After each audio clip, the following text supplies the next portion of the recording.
அன்பார்ந்த இளையபாரதம் நேயர்களுக்கு வணக்கம். என்ன ரொம்ப நாள் கழிச்சு வந்திருக்கீங்க அப்படின்னா, வர மாதிரி ஒரு சூப்பரான செய்தி. நிறைய பேர் நம்ம ஏஜ் குரூப்ல இருக்கிறவங்களுக்கு ஞாபகம் இருக்கும். குளவுண்டுவாக்கு போ ஐயோ ஐயோ கோபாந்துக்கு அப்போ அப்படின்னு கத்தி கதறி கூப்பாடு போட்டு ஒரு முன்னாள் முதலமைச்சர் மாதிரி சற்றும் கூட நடந்துக்காம திணறி போய் இருந்த தாத்தாவோட பேரை இன்னைக்கு அரெஸ்ட் பண்ணிட்டாங்க. அவரை வந்து தூக்கிட்டு போகும்போது அவர் ரெசிஸ்ட் பண்றாரு. இவர் என்ன பண்றாருன்னா பாத்ரூம்குள்ள போய்கிறாரு. உடனே மா சுப்பிரமணியன் அவர்களை சொன்னாங்க, அவர் காலை கடன் கழிக்க வேண்டாமா? ஏன்னா அந்த கர்மத்தை கழிச்சு விட இதுக்கடா 1.5 மணி நேரம் அப்படின்னு நீங்க நினைச்சாலும் ஒரு முக்கியமான கேள்வி எழுது. கேள்வி என்ன அப்படின்னா, அதாவது இவர் போலீஸை பார்த்து பாத்ரூமுக்கு போனாரா இல்ல பாத்ரூம்ல இருக்கும்போது போலீஸ் வந்தாங்களா?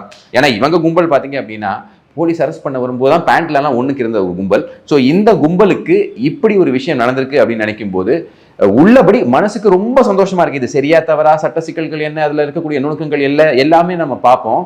ஆனா இன்னைக்கு இந்த விஷயத்தை கண்டிப்பா அவங்க கூட பகிர்ந்தாக வேண்டும், பேசியாக வேண்டும், ஒரு விதத்துல சொன்னா கொண்டாடியாக வேண்டும் அப்படின்னு இந்த காணொலியை நம்ம பார்க்கிறோம். இவர் இப்ப பாத்ரூம்குள்ள ஒளிஞ்சிருந்தார்ல, அப்ப எல்லாரும் கேட்கக்கூடிய ஒரே கேள்வி, என்னடா உங்க குடும்பத்துக்கும் பாத்ரூமுக்கும்?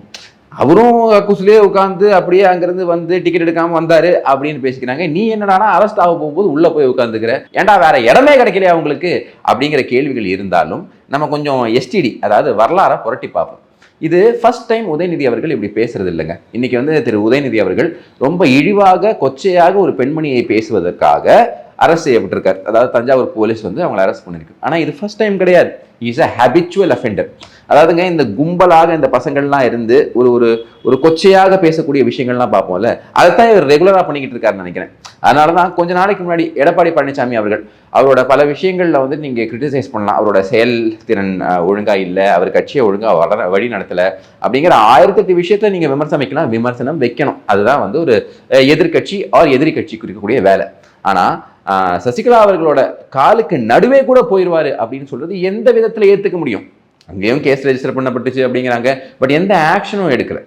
ஸோ இது பார்க்கும்போது எப்படி தெரியுது அப்படின்னா, இப்போ எல்லா அமைச்சர்கள் ஏவா வேலு எங்கன்னு தெரியல, செந்தில் பாலாஜி அவர்களோட கழுத்துல டெமோக்ரஸ் ஸ்வாட் அது வந்து தொங்கிக்கிட்டு இருக்கு. அப்புறம் ஒவ்வொரு அமைச்சரையும் அப்படியே ரொம்ப க்ளோஸா ஃபாலோ பண்ணிக்கிட்டு இருக்காங்க. ஸோ அதெல்லாம் முடிச்சுதான் உதயநிதிக்கு வருவாங்க அப்படின்னு பார்த்தா, உதயநிதி அப்ப குறுக்க இந்த கௌசிக் வந்தா அப்படின்னு சொல்லிட்டு அவரா வாலண்டியரா வந்து, அதாவது மக்கள் முகம் சுளிக்கிற அளவுக்கு ஒரு கேவலமான பேச்சை பேசியிருக்காங்க. எங்க தண்ணி வருதோ இல்ல அங்க தண்ணி வரணும். காவிரி சொன்னேன். சோ இந்த மாதிரி ஒரு பேச்சை பேசுனதுனால என்ன ஆயிடுச்சுன்னா, தமிழ்நாட்டில் இருக்கக்கூடிய ஆர்எஸ்பி மீடியா இருக்கு பாத்தீங்களா, அது ஃபுல்லா அந்த பேச்சை எடுத்து கண்டிக்கல. ஆனா நார்த் இந்தியன் மீடியா இந்தியா ஃபுல்லா அது ஒரு பெரிய பிரச்சனையாயிருச்சு. எல்லாரும் பேச என்னையா பேச்சு பேசுறாங்க, எப்படி இருந்தாலும் வந்து ஒரு எம்எல்ஏவா இருக்காரு, அப்படி எப்படி மக்கள் பிரதிநிதியா இருக்காரு, மினிஸ்டர்லாம் எப்படி இருந்தாருங்கிற கேள்வி மக்களால் யோசிச்சு கூட பார்க்க முடியல. இது மட்டும் கிடையாது, தலைவனுக்கு இதே தான் மைண்ட்ல ஓடிக்கிட்டு இருக்கு அப்படிங்கிறதுக்கு எடுத்துக்காட்டுன்னா இவரோட இன்ஸ்டாகிராம் ப்ரொஃபைல்ல இவர் என்ன பாக்குறாரு, என்ன ரீட்வீட் பண்றாரு, நைட் 2 மணிக்கு மேல எவ்வளவு ஆக்டிவா இருக்காரு, எப்படி ஒரு நாக்டர்னல் கிரீச்சரா இருக்காரு அப்படின்லாம் பாத்தீங்கன்னா இவரோட மைண்டோட அந்த பீஸ் ஆஃப் ஹிஸ் மைண்ட்னு சொல்லுவாங்க பாத்தீங்களா, அந்த மைண்டோட கிளிம்ஸ் உங்களுக்கு கிடைக்கும். இதெல்லாம் ஒரு பக்கம் இருந்தாலும் இது வந்து இவங்களோட ஒரு கான்ஸ்டன்ட் கலாச்சாரமா இருக்கு. ஆனா இந்த கலாச்சாரத்தை இப்படியே விட்டா என்ன ஆகும்? வரவன் போறவன்லாம் பெண்களை இழிவா பேச ஆரம்பிச்சிருவான். இப்ப நீங்க ஒண்ணும் இல்லைங்க, பொன்முடின்னு ஒருத்தர் சுத்திக்கிட்டு இருந்தார். அவர் என்ன பேசினாரு தெரியும்ல, இப்படி இருந்தா நின்னுக்கிட்டு, இப்படி இருந்தா படுத்துக்கிட்டு அப்படின்னு கேவலமா பேசிட்டு வெளியே அப்படியே தைரியமா சுத்திக்கிட்டு இருக்காரு. அந்த ஆள் மேல கேஸ் கன்விக்ஷன் ஆகி சுப்ரீம் கோர்ட்ல உடல்நல சரியில்லை அப்படின்னு சொல்லிட்டு வெளியே வந்துட்டு குத்தாட்டம் போட்டுக்கிட்டு இருக்கா. அப்படி இது நான் வந்து இந்த ஜெயம் கொண்டான், அப்புறம் வந்து வெற்றி கொண்டான், அப்புறம் வந்து இந்த தீபுரி ஆறுமுகம், இந்த சிவாஜி கிருஷ்ணமூர்த்தி இவங்களெல்லாம் பேசல. இதுங்கெல்லாம் கழிசடைங்க, இவங்களெல்லாம் பத்தி நம்ம பேசவே இல்லை. இங்க இருக்கக்கூடிய தலைவர்கள் பேசியிருக்கக்கூடிய பேச்சு, உதயநிதி அவர்கள் ஏற்கனவே பேசினது, திரு ஸ்டாலின் அவர்கள் என்ன பேசியிருக்காருன்னு உங்களுக்கு தெரியும் இல்ல, அண்ணனும் நோக்கினாள் அவளும் நோக்கினாள், கள்ள தொடர்பு. ஏன்டா கள்ள தொடர்பு, நல்ல தொடர்பு, திருமணம் தாண்டிய உறவு, மனைவி இணைவி துணைவி, இதை தவிர உங்களுக்கு எதுவுமே தெரியாதாடா? உங்க மைண்ட்ல எந்நேரமும் இதுதான் ஓடிக்கிட்டு இருக்குமா அப்படின்னு மக்கள் வந்து ரொம்ப நாளா வந்து கொந்தளிச்சுட்டு இருக்காங்க. ஸோ இந்த அரெஸ்ட் இருக்கு பாத்தீங்களா, அந்த அரெஸ்ட் வந்து இந்த கள்ள தொடர்புக்கெல்லாம் பலார்நூறு அடி, இந்த பேச்செல்லாம் பேசுறவங்களுக்கு பலார்நூறு அடி. இதே மாதிரி தான் ஆர் ஆசா அவர்கள் போன தடவை 2021 எலெக்ஷன்ஸ் அப்போ எனக்கு ஞாபகம் இருக்கு, அவரோட ஸ்டேட்மெண்ட் நல்லாவே ஞாபகம் இருக்கு. அதாவது எடப்பாடி பழனிசாமி அவர்கள் அவர் வந்து ஒரு கள்ள தொடர்புக்கு பிறந்த ஒரு என்ன சொல்றது, அவரோட தாயை ரொம்பவே இழிவா பேசின ஒரு நபர் ஆர் ஆசா அவர்கள். அவர் மேலேயும் எந்த ஆக்ஷனும் எடுக்கல. ஸோ இங்கே என்ன ஆயிடுது அப்படின்னா, இன்னைக்கு இருக்கக்கூடிய சோஷியல் மீடியா வேர்ல்ட்லையும் ஒரு பயங்கரமாக எல்லா விஷயங்களும் உடனே பரவக்கூடிய ஒரு சூழ்நிலை இருக்கும்போது கருத்துரிமை ரொம்பவே ரெஸ்பான்சிபிளாக, அதுவும் யாருன்னு பார்த்தீங்கன்னா மக்கள் பிரதிநிதியாக இருக்கவங்க ரொம்பவே ரெஸ்பான்சிபிளாக அந்த ரைட் டு ஃப்ரீடம் ஆஃப் எக்ஸ்பிரஷனை எக்ஸ்பிரஸ் பண்ணணும். நீங்கள் எவ்வளோ ஹையர் பொசிஷனில் இருக்கீங்களோ அவ்வளோ உங்களுக்கு அந்த பொறுப்பு கூட.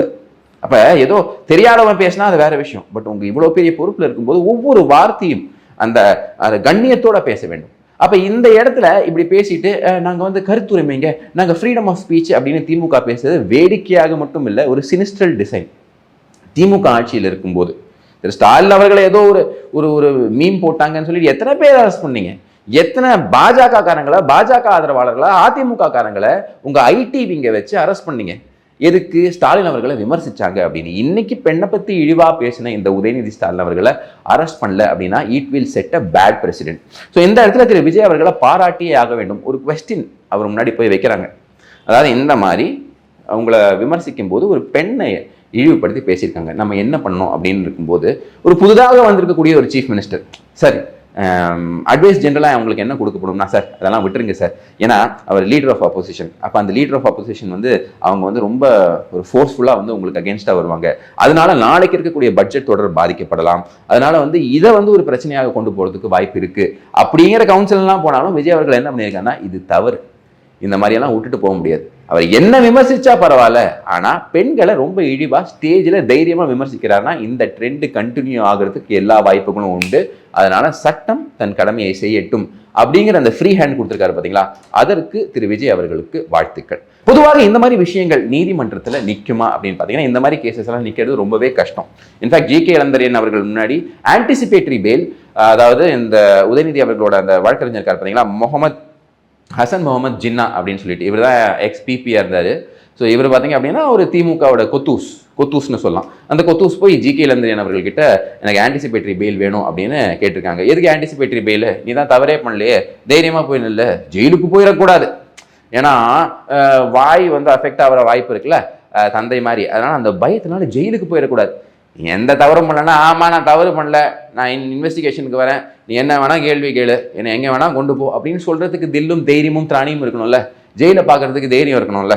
அட்லீஸ்ட் கருணாநிதி அவர்கள் அதாவது பார்த்தாரு, திரு ஸ்டாலின் அவர்கள் அதாச்சும் பார்த்தாரு.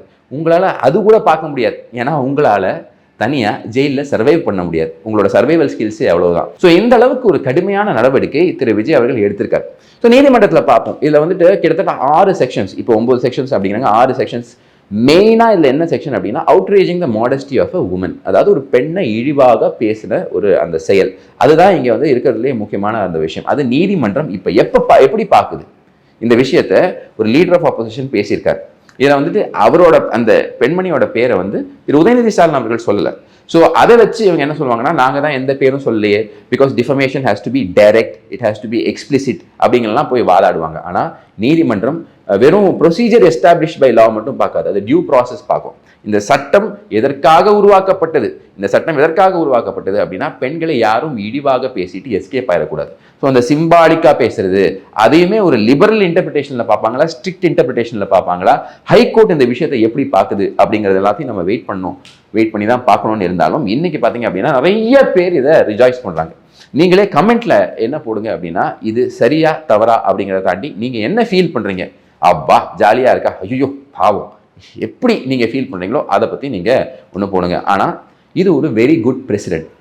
எந்த பிரசிடென்ட் அப்படின்னா, நாளைக்கு என் இஷ்டத்துக்கு இந்த ஆட்சியை எதிர்க்க வேண்டும் என்பதற்காக பெண்களை இழிவுபடுத்துறத ஒரு ஸ்டைலாக வச்சிருக்கலாம் அப்படின்னு யாராலையும் சொல்லிட்டு போக முடியாது. ஸோ இந்த மாதிரி ஒரு விஷயத்தை பண்ணதுக்கு திரு விஜய் அவர்களுக்கு பாராட்டுகள். அது மட்டும் கிடையாது, விஜய் அவர்கள் நிறைய விஷயங்களை ட்ரை பண்ணுறார். இப்போ செந்தில் பாலாஜி அவர்கள் மேலே அந்த கேஸ் போட்டிருக்காங்க.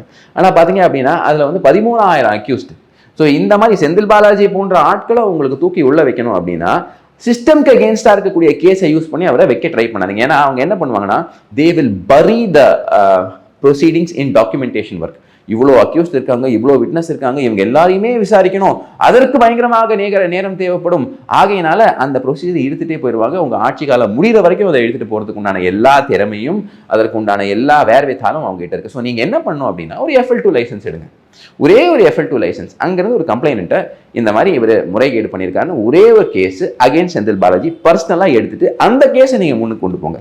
இந்த மாதிரி அட்வைஸ் திரு விஜய் அவர்களுக்கு யாராவது கொடுக்க வேண்டும். ஏன்னா என்ன பண்ணுவாங்கன்னா, சார் இவ்வளோ கேஸ் போட்டிருக்கோம், இத்தனை விட்னஸ் இருக்காங்க, இத்தனை அக்யூஸ்ட் இருக்காங்க, அந்த தவிர செய்யாதீங்க.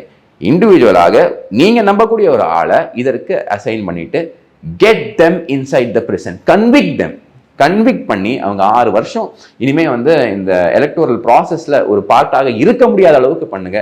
அதுதான் உண்மையான மாற்றத்தை கொண்டு வரும். ஸோ இந்த பர்டிகுலர் கேஸில் உதயநிதி அவர்களோட இந்த ஒரு பேச்சுக்கு என்ன மாதிரி ரியாக்ஷனா மக்கள் இதை வந்து அருவருப்பாக பார்க்குறாங்க அப்படிங்கிறத மாற்றுக்கருத்தே இல்லை.